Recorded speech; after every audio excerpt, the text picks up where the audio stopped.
Hello and welcome back to online video classes. In the previous video we have just tried to explain about the interconversion state.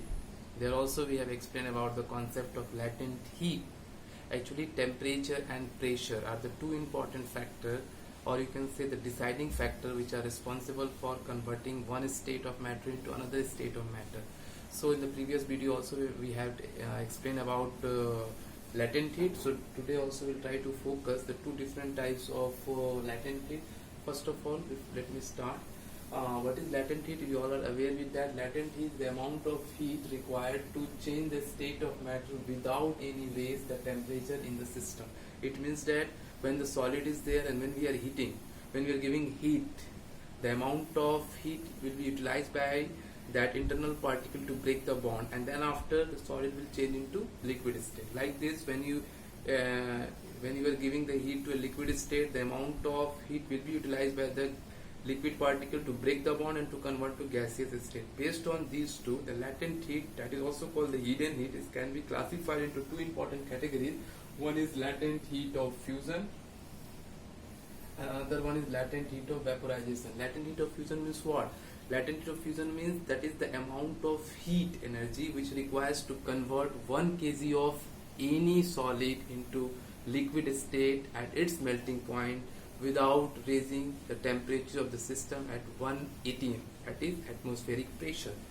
So you can see from the board also, amount of heat required to convert 1 kg of solid into liquid state at its melting point without the raise of temperature at 1 atm, that is atmosphere pressure. So this is called latent heat of fusion, means the hidden heat that is required to convert solid into liquid state. Like this, the latent heat of vaporization is what? The amount of heat required to convert 1 kg of liquid into vapors at its boiling point without the raise of temperature at 1 atm pressure. So latent heat of vaporization is like this: to change 1 kg of any liquid into vapors form at its boiling point without raise the temperature. Why the temperature is not raising? Already we have explained to you that whatever the temperature or heat we are giving, that heat is utilized to break the bond of the liquid and converting into gaseous form. That's why it is written without raise the temperature, and that is one of the reason that this latent heat of fusion, latent heat of vaporization is also called the hidden heat of fusion, hidden heat of vaporization, like this. So this is all about the latent heat. We have seen in this topic that the temperature is one of the important role that is responsible for converting solid to liquid state or liquid to gaseous state. Now we will focus ourselves how the pressure is one of the factor which is responsible for converting one state of matter into another state. So let's come and see the importance of pressure, how what pressure is doing. Okay.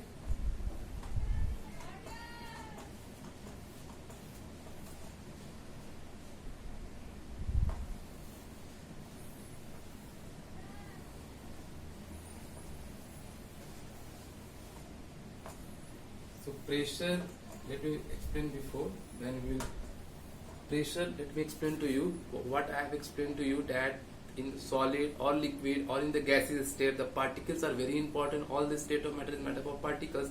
So in the solid state, the particles are very close. Liquid state, the particles are far but not that much, and but in the gaseous state, the particles are very far. So now we'll try to discuss that what is the importance, how this pressure play a very important role in changing the state of matter. So now we're going to discuss about the effect of pressure. Effect of pressure. Okay. For this, we'll try to suppose this is your some container. Okay, in which the gaseous molecules are present. We already explained to you gaseous molecules, the internal particles are very much far apart from each other. So one gaseous particle is here, another is here, another is here, another is here. Okay, and there is one piston that is going to move downward. So internal particles are there. When we are trying to pressurize, when we are applying the pressure, all the internal particles will definitely come close. So when we are trying to compress, suppose the first stage and the second stage in this container, if we are trying to compress, trying to press, it is come closing here only, the particles are coming there. very much close. So it means that applying pressure making the particle close, and suppose this was gaseous state. When the particles are coming close, it will change into liquid state. And further, if we are going to apply more pressure, tremendous pressure if we are applying, suppose like this, if we are applying very high pressure over there with the piston, the particles come very much close. And already I have explained to you, in solid state the particles are very close, and definitely the state will change and convert into solid state.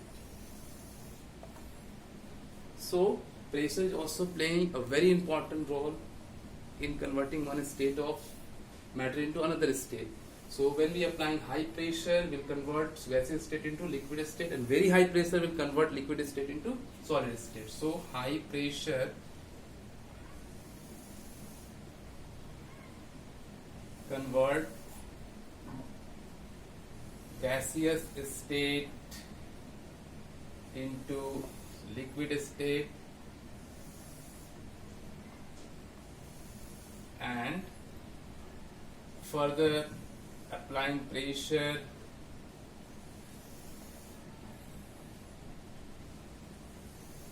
convert this into solid state. So it means that what we have seen, that due to pressure the particles are coming close, and when the particles are coming close, the gaseous state will change to liquid state. Further application of the pressure, the particles will come more further close, and then after they will convert to solid state. This way we can change one state of matter into another state. This was the concept that we have seen right now, that is related to the effect of pressure, and previously we have seen the effect of temperature. Now we will try to know that what will be the simultaneous effect of temperature as well as the pressure on the state of matter. Okay, alright, okay. Now we'll see the simultaneous effect, combined effect of temperature and pressure on the different states of matter.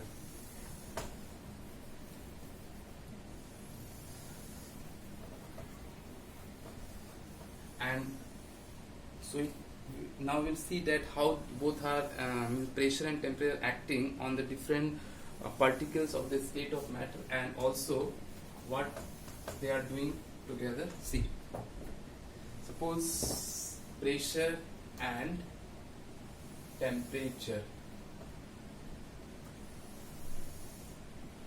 So again we'll take that cylinder, okay, and here is gaseous molecules are there, and inside gaseous particles are 1, 2, like this. Particles are very much far apart from each other, so these all are the gaseous particles. Now this piston is trying to compress, means by applying pressure we are trying to compress this piston. Slidable friction is piston is there, so it will go inside. Where it will go inside, it will be like this. The particle will come close,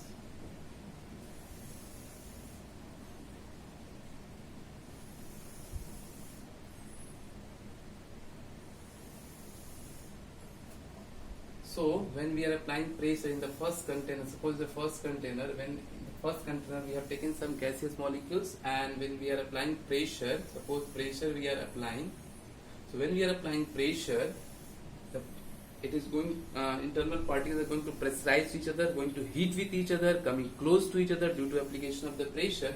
In that same time, when the internal particles are going to heat with each other, they undergoes collision.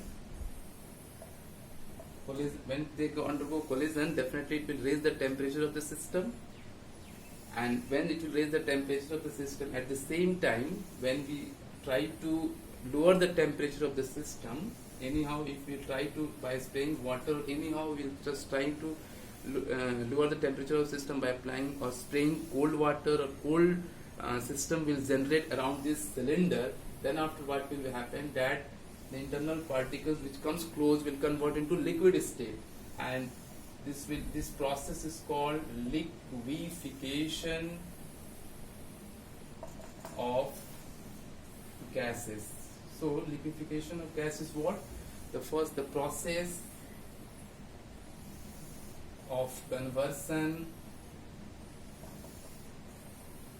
of gaseous state into liquid state of matter is called liquefaction of gases. So we have seen right now there are two conditions required for the liquefaction of the gas. The first condition is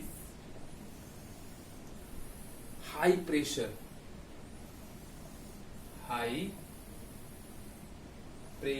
And the second and most important, whenever we have seen that when the pressure was very high, we have just done the system at lower temperature. The second condition for liquefaction, low temperature. So these two are the basic conditions for liquefaction of gas: high pressure and low temperature. Children, you heard about solid carbon dioxide? Solid carbon dioxide. Actually, this solid carbon dioxide is called dry ice. A very important and act as a refrigerant. It is based on this liquefaction process.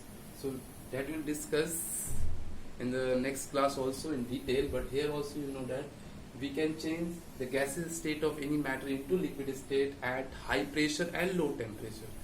So this is all about your effect of pressure and temperature on the different state of matter, and also we have discussed about the simultaneous effect of temperature and pressure, and also we have discussed the condition required for the liquefaction of gas.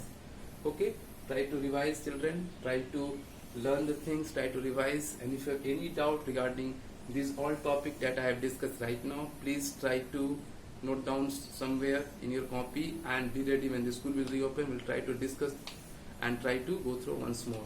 Okay, please note down and try to learn. Thank you.